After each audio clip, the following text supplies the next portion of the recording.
I have spent 2 years making and about 5 years thinking about this project called These Northern Types, which basically means I've been thinking about being Northern for 5 years, which is kind of weird. But this project I've been working on, and is an exhibition of 16 typographic artworks, and it's also a book.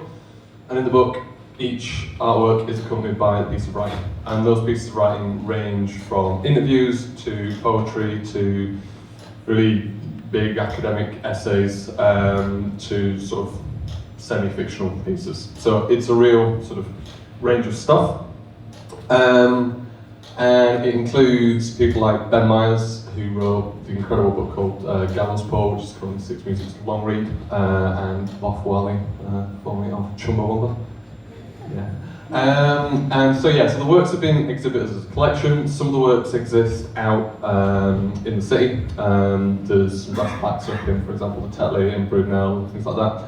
And then we put it together as a book at the end.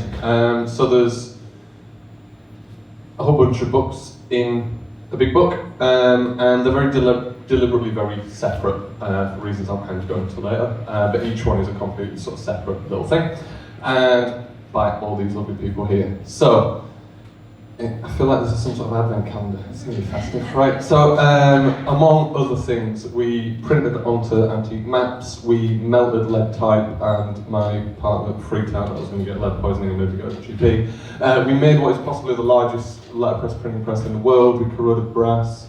We printed on pictures of pubs. We printed on a giant England flag. We talked to lovely ladies at the Glug Leeds City Sanctuary and printed onto life jackets used by migrants crossing from Africa to Greece. We made a giant 7-foot stick of rock that I couldn't fit in my car and we had to chop in half. We printed in inks made from chip shop gravy and chip shop curry sauce. I made a giant wheel of fortune. I sat at a typewriter on the Wednesday before the exhibition opened and wrote the words, whatever you think I am or say I am, that's what I'm not, over and over again until the ink ran out on the typewriter, like some sort of mentalist. I applied to trademark the North legally, we'll get into that. And the guy made a very beautiful poster for us around music in the North. I wrote on some very lovely ladies' faces. We smashed some pottery letters that a ceramic artist had made beautifully for me, and then I broke into bits. And I chopped some atlases in half. So why did we do this? So I guess the starting point for this project was that I was proud of being a Northerner and I wanted to do a typographic project. These Northern Types, Bob's your uncle, right? And then I started to wonder about what this meant, and the more I thought about it, the more big questions there were in my head, if you like, and specifically around what it actually means to be from a place. We live in an age of ever easier access to communication and culture and travel and migration to and from all over the world.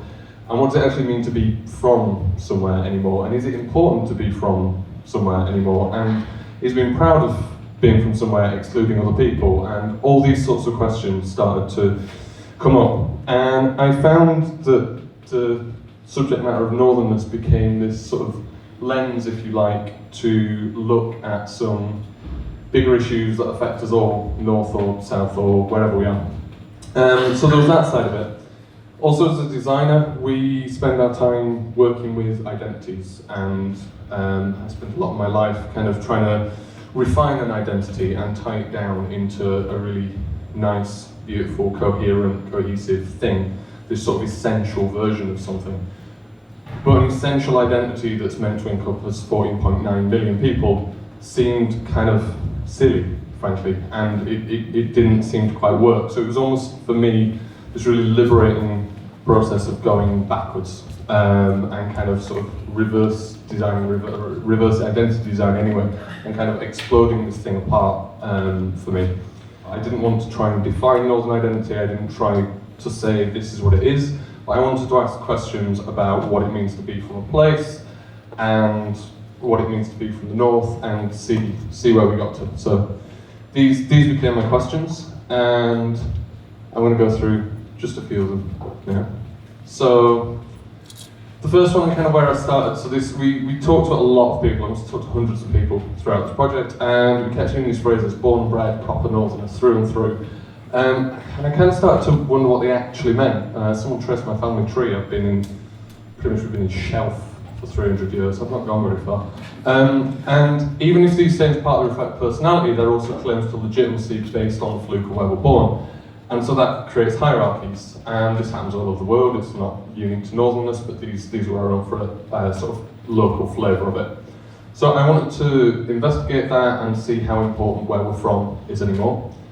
And graphically, my response to that was to take a series of maps, so these are antique maps of regions, and we responded to the local kind of crests, so the Pentagon from the Yorkshire Rose, and this is from the Northumberland crest, and the Cumbrian crest, and we have these phrases. But on the other side of it, we have this, and this idea of the other. And to create an identity, you've got to draw a line, and you've got to decide who's in and who's out, and so on the other side of it, you've got that. And so we had a sociologist kind of look at all of this stuff, and we worked with Phoenix Dance Theatre, who were a client of ours, and they were doing a big piece on Windrush before it kind of all became headlines this year. And so that was kind of one of our responses, if you like, and that was kind of a more conventional sort of design print response. Another thing we did is, in talking to people, we went to an old folks' home, and I went with a friend of mine who's a poet, who did the writing for this piece, and we sat and talked to this lady called Ruby, and she had rapidly advancing dementia, and she talked about her northern soul and what made her northern, and she talked so beautifully about kind of this idea that there's something very admirable in a group of people who strive to take society a step forwards, and in the process, you know, they lose bits of themselves. And she meant, you know, arms and eyes and things like that down the pit. She had a nice turn of phrase.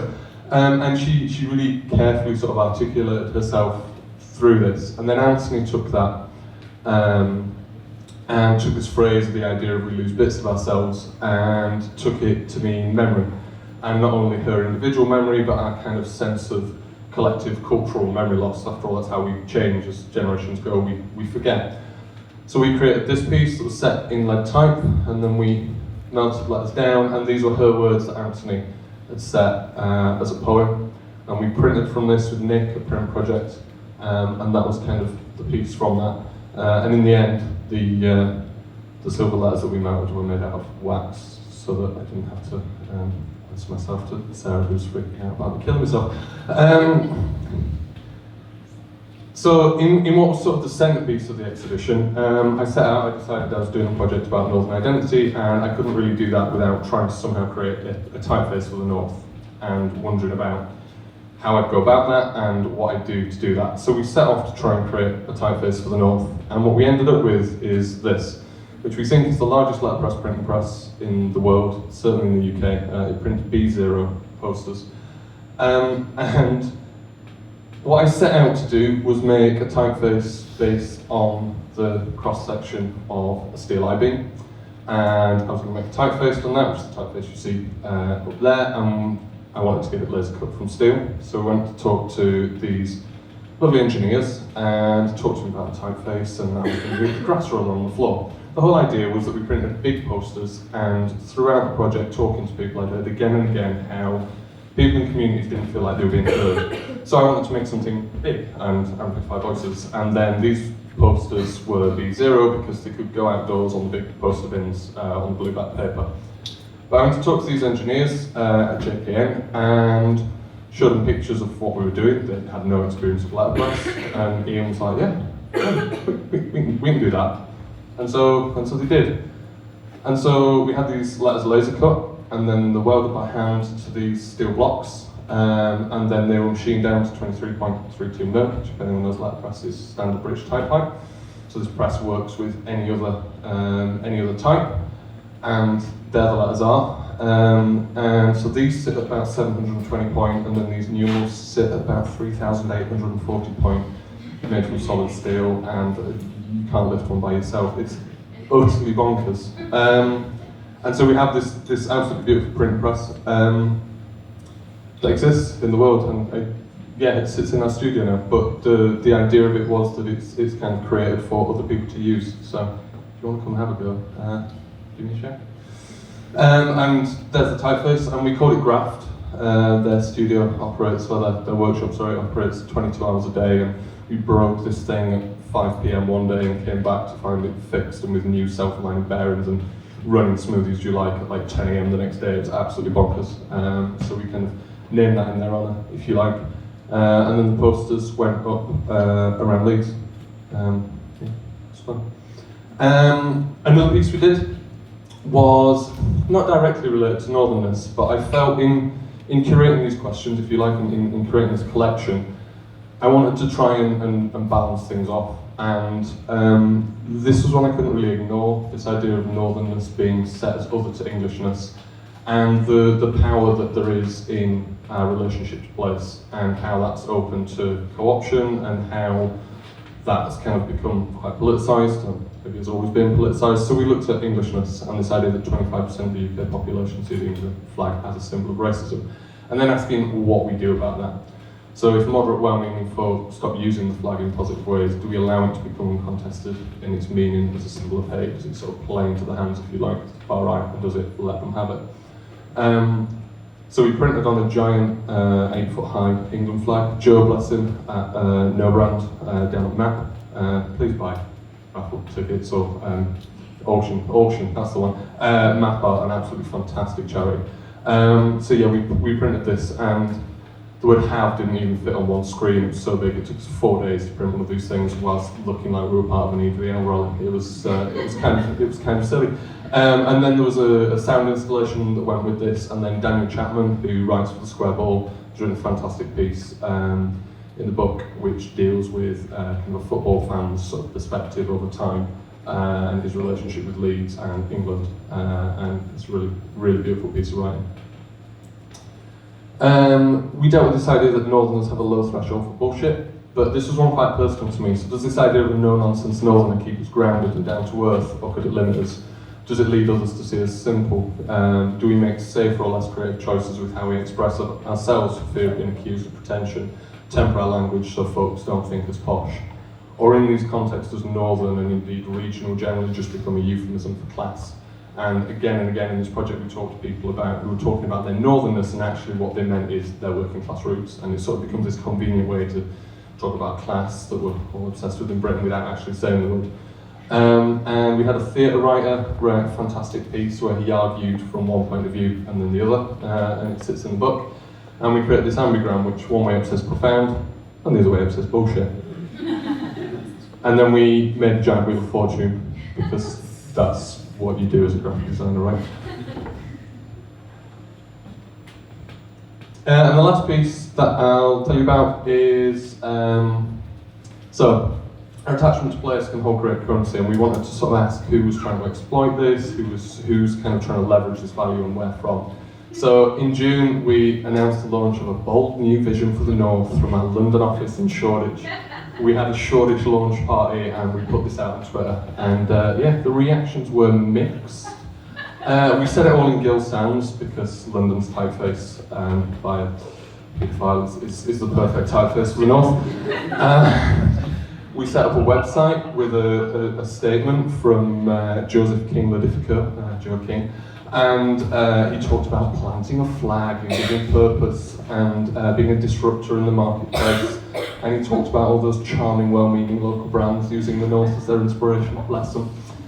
And we branded it up, and we made some t-shirts and tote bags. Just imagine something for the North to be excited about. And of course, having gone to all this effort, we all know that the best way to protect a brand is to trademark it, so we did put in a legal application to trademark the North. And the Intellectual Property Office had absolutely no problem with that at all. Although it didn't go ahead for other reasons that I can tell you at the bar afterwards if you want. And then we launched it on Twitter, and some people got really angry. Oh, I'm so much fun. There were either people who thought it was bloody hilarious, or people who got very, very cross with me. So yeah, that was a fun week. So yeah, so there you go. So what did I learn? What did we learn? That. So on a sort of a serious note, I came to the conclusion that Northern identity, any place-based identity that can encompass nearly 15 million people, is always going to be a myth, but that it's a very powerful myth, and so we should probably make sure it's a good one, and a positive one, and a progressive one, because if we don't, like we see with the England flag, people can co-opt that and use that power for ill, if you like. As one of the ladies at Leeds City Sanctuary, she said that if we allow cracks in the wall, it leaves space for those who wish to do us harm to creep in. What else did we learn? I haven't bankrupted the company, so like, yeah! So that was nice, thanks, thank you. I gave myself a round of applause at that. It was a close run thing. I've learned that the grey is really important to me and that I want to explore that stuff more. And that I have a bit of a taste for doing this whole making books and collaborating with writers thing. I've learned that I don't really give a crap if it's design or not. Is sitting at a typewriter and typing that over and over again until the ink runs out. Design, probably not, I don't care. I've learned that I suffer from imposter syndrome more than I actually ever realised in doing this. And that I had a sheer terror, to be honest, that I was going off on this limb and people would make jokes about flats and whippets and all the rest of it, and I was spending 5 years thinking about Northern identity, going, what the hell am I doing with my life? But that in the end, kind of, some people at least got it and took it for what it was meant to be. And I've learned that I should be less scared of putting myself out there. So on that note, we got some lovely press from it, and people at It's Nice That and Independent and places like that, so some really lovely things. So that's that. And on the subject of putting myself out there, there are some books at the back. If anyone fancies supporting the project, that would be amazing. And there's a bit of a glug plug. There's a bit of a discount on tonight if anyone wants one. So yeah, ta.